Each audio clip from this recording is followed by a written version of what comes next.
Here's a little short video on just about lens corrections and detail in the Develop module. I'm going to zoom in over here to this section, Detail and Lens Corrections. These are things that I recommend doing right at the start. I consider it kind of housekeeping with my images, not something that's particularly fun, but it needs to get done. And for every image, these things should be done. So the first thing I will do is turn on, in lens corrections, turn on both the options remove chromatic aberration and enable profile corrections. I'm going to zoom back here a little bit to show you when we turn on enable profile corrections, you'll notice an immediate change of the image. I'll turn it off, turn it back on again. What you're going to see is the image kind of changes proportions a little bit. That's because there's a little fisheye distortion in my image created by this particular lens, and that's being corrected. If you look down here, you'll see that Lightroom immediately knows that I shot the image with a Tamron lens. It is a zoom lens at 17:50. There's a corrective factor to that lens. Not only does it correct for the fisheye distortion of the lens at that focal length, but it also evens out the light coverage throughout the image. When this is off, if you notice the corners are a little darker with this correction off. When I turn it on, the corners are more evenly lit with the rest of the image. That's a little bit of vignetting that it's correcting for. Now you might say, I like vignetting. I like the artistic effect of the darkened in corners. That's fine. Do that later with post-crop vignetting. But for right now, I think it's a good idea to correct it. Secondly, remove chromatic aberration. Now when I turn this on, you probably don't notice a really big change in the image. But if I zoom into an area of detail around the outside of the frame, particularly high contrast details like this door frame, you will notice that there's a little bit of color fringing around the details. There's like a little bit of a red magenta tint on one side, there's kind of a green cyan tint on the other side. You will notice this around areas of high contrast and more on the outside of your frame. Here we see some of this around, I'll zoom in a little bit more, we'll see some of this around these tree branches. And not only is it an annoying color artifact, it is actually hurting the sharpness of the image in a very minor way throughout the image. So we want to turn on remove chromatic aberration. That's what that is. Basically, it's the lens not focusing all the light rays precisely the same. It's a little bit of a prismatic effect.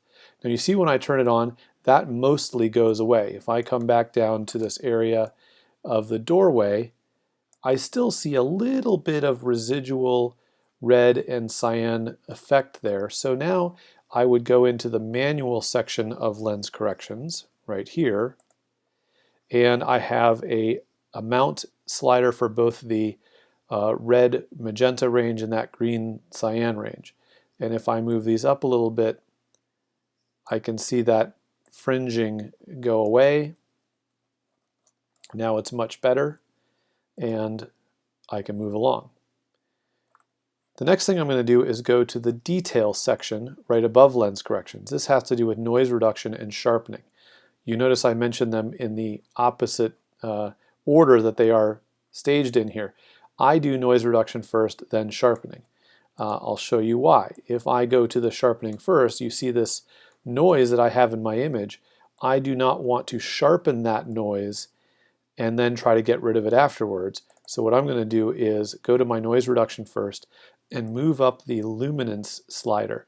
Luminance is short for luminance smoothing, and basically it's smoothing out the difference between pixels where there's noise of lighter and darker. Be careful not to crank this way up. Remember that it's noise reduction, not noise elimination. A little bit of noise is not the worst thing for an image. If you have a very low ISO, very smooth, not noisy image, you may not need to move this up very much and the noise will be completely gone. This image has a little bit of noise. It's a 400 ISO on a kind of a mid-range sensor, and I'm turning up my noise reduction around 40-50. If you have a very noisy image, maybe shot with a high ISO, be careful not to turn this up all of the way.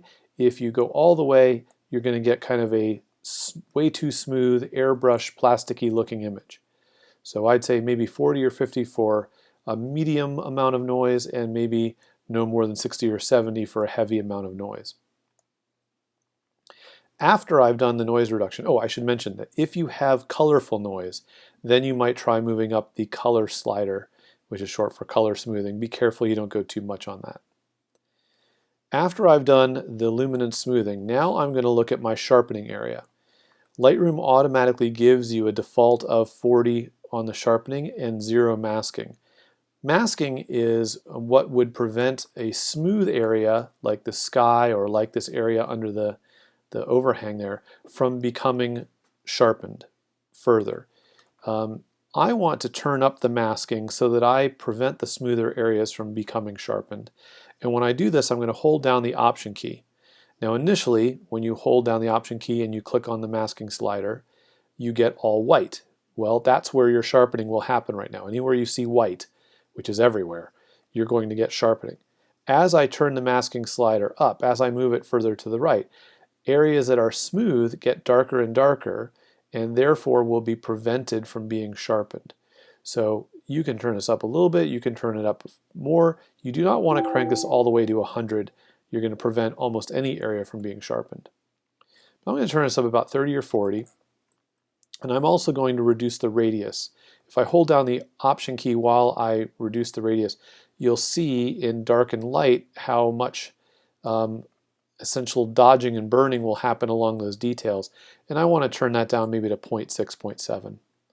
Once I have that in place, then I'm going to turn my sharpening amount up just a little bit, maybe around 50.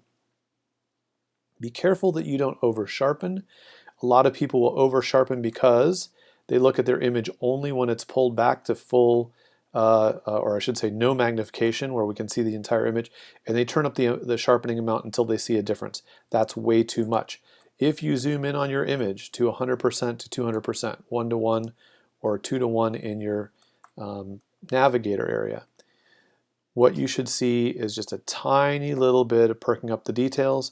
You should not see outlines around things like branches at this resolution. Okay, that is your detail and lens corrections. I will now synchronize those corrections across all of my images that I have in my film strip. I'm going to hit Command A to select all of these files. You'll notice that the #1 image that I'm on right now is still the brightest. That's my master image. But when I have multiple images selected in the Develop module, down at the bottom of the right-hand panel, I now have a Sync button. And now when I have that, I can click on that and choose from perhaps as many as 40, I don't never counted, 40 different options that I could synchronize across all of these pictures. Usually I begin by clicking Check None, and then I'm going to turn on just the items that I want to synchronize: sharpening, noise reduction, lens corrections, and that has both my enable profile corrections and my chromatic aberration. And then when I hit synchronize, those adjustments are applied to all of these images instantly and exactly the same. If I had any images that were shot at a higher ISO or lower ISO, maybe that needed a different amount of noise reduction, I could go to those images individually. But that just saved me a lot of time. I don't have to go to each one individually and adjust those things. It's all set. And that is lens corrections and detail adjustments.